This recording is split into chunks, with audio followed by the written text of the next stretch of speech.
Saludos a todos, mi nombre es Alejandro y en este video veremos la práctica de disparo de TRIAC con DIAC. A continuación les muestro los materiales que necesitaremos.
A continuación conectaremos todos los componentes en el protoboard.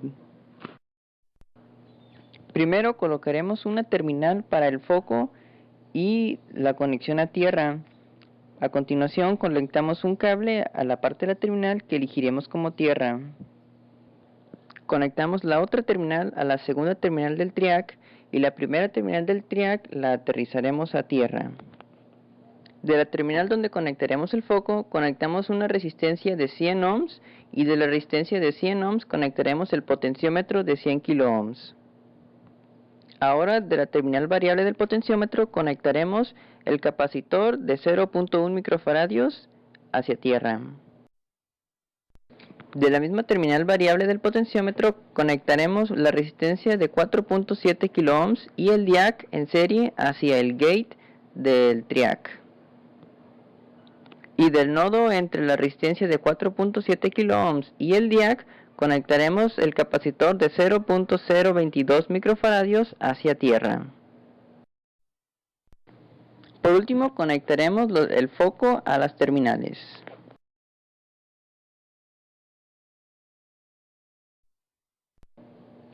Antes de alimentar el circuito se debe utilizar el calzado adecuado para evitar descargas eléctricas y tener toda la precaución de hacer las mediciones con el multímetro, de no crear un cortocircuito o tocar alguna terminal que pueda provocar una descarga eléctrica, ya que estaremos trabajando con 120 volts de corriente alterna.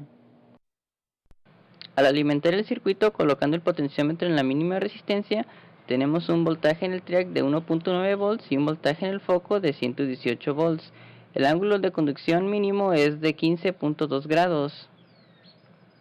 Al incrementar el valor resistivo del potenciómetro, incrementa el voltaje en el TRIAC, al igual que el ángulo de conducción. Conforme se incrementa el ángulo de conducción, la luminosidad del foco va a disminuir. El máximo ángulo de conducción es de 77.7 grados. Con eso tenemos un voltaje en el TRIAC de 45.4 volts y un voltaje en el foco de 74 volts.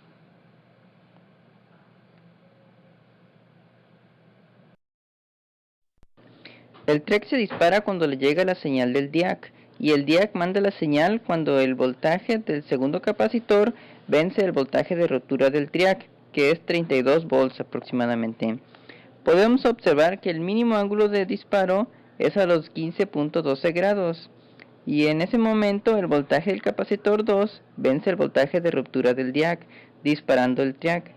Por lo tanto, el voltaje que actúa en el foco será el marcado de azul. Casi es la señal completa.